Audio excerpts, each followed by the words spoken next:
Sir जी 2 करोड़ इन्होंने jobs का कहा था कि 2 करोड़ जॉब्स देंगे, उसमें से 3 करोड़ जॉब्स वापस ले लिए हैं। प्रॉपर्टी का काम था वो भी हम रेंट का करते थे, वो भी उन्होंने टैक्स वगैरह लगा दिए। वो अस्सलाम वालेकुम, आप लोग देख रहे हैं चलता टीवी और मैं हूं आपका मेज़बान वही सुलेमान भट्टी।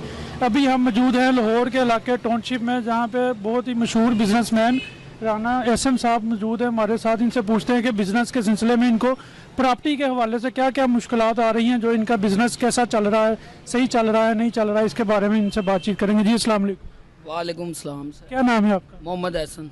क्या काम करते हैं आप? सर प्रॉपर्टी का ही करते हैं, जब से ये हुकूमत आई है बेड़ा गर्क ही हो गया। आप इस हुकूमत से खुश नहीं? नहीं खुश हैं सर जी, चूल्हे ठंडे हो गए, बल्कि बर्फ पड़ गई है। आँच हल्की थी, अब तो बर्फ हो गई है।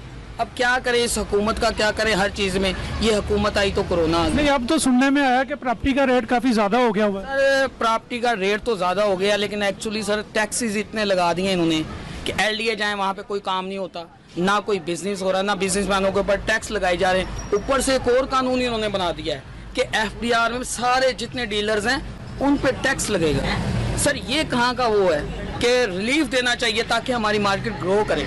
लेट्स सी सर, ये बात आपको सोचनी इस गवर्नमेंट को चाहिए कि यार कोई डीलरों का भी सोचें। डीलरों का कुछ नहीं बन रहा, कभी वो भी हवाई रोजी कर दी है इन्होंने, कभी उनकी लग जाती है महीने में एक दफ़ा और मसाइल। अब ये देखें मेरा बिल जो है सर जी, ये आया हुआ है तकरीबन 65,000 रुपये का, आमदनी 1 रुपये की नहीं है।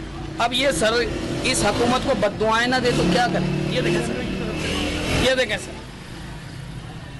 अब क्या करें? क्या आप इमरान खान की हुकूमत से खुश नहीं है? सर जी 2 करोड़ इन्होंने जॉब्स का कहा था कि 2 करोड़ जॉब्स देंगे, उसमें से 3 करोड़ जॉब्स वापस ले लिए हैं। ये खुला तजाद नहीं है सर। क्या इन्होंने वादे किए थे कि हम बाहर से लोग यहाँ काम करने आएंगे, आ रहे हैं काम करने, पर जो नाइजीरिया से लोग आते हैं वो मांगते हैं इधर। अभी हमारे पास एक और बिजनेसमैन इधर मौजूद है, हम इनसे पूछते हैं कि इनको क्या मुश्किलात हैं बिजनेस के बारे में। जी सर बताएं। क्या मुश्किल होंगे, आपके सामने ही है ना। खाने को कारोबार है, प्रॉपर्टी का काम था वो भी हम रेंट का करते थे, वो भी उन्होंने टैक्स वगैरह लगा दिए, वो भी नहीं आता। कितने % टैक्स लगाए? आपको पता ही होगा कितने 10-15% लग ही गया ना। अब उसमें हमें उसमें क्या कमीशन मिलती होगी? हमारे यहाँ पर ज़रात खान साहब से उन्होंने बड़ा वादा किया 90 दिन में ऐसे हो जाएगा, वैसे कुछ भी नहीं हुआ। हम तो पीटीआई को वोट डाला था कि चलो हमारा कुछ बनेगा, कोई जॉब मिलेगी, पर कुछ भी नहीं। बेरोजगार वैसे के वैसे ही फिर रहे हैं। क्या आप इमरान खान को क्या मैसेज देना चाहेंगे? मैसेज यही देंगे कि अल्लाह के लिए कुछ छोड़ दे, हुकूमत के लिए कुछ, हमें तो कुछ करने दे। चलो टैक्स लगा हुआ तो कौन प्रॉपर्टी लेगा?